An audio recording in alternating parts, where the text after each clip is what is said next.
B2 Stealth strateji bombardıman. B2 radarlar üçün görünməz dizaynerlə tanınır. B2 1970-ci illərin sonlarında düzəldilməyə başladı. Bu təyyarənin proyekti Soyuq müharibə zamanı yaranıbdır. Təyyarənin ilk uçuşu 17 iyul 1989-cu ildə baş verdi. Təyyarə 1997-ci ildə Amerika Birləşmiş Ştatlarının silahlanmasına daxil edildi. B2 uzun məsafələrə uça bilir. Hətta bu təyyarənin içində tualet, kuxna və dincəlmə otaqları da var. Təyyarə təxminən 11.000 kilometr məsafə qət edə bilir.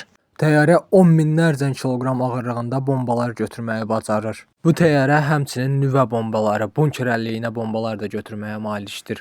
Bu təyyarə Liviyada, İraqda, Əfqanistanda və İranda döyüş vəziyyətində istifadə edilibdir. Bu təyyarəni düzəltmək çox çətindir. Hər bir təyyarənin 2 milyarddan çox dollar dəyəri var.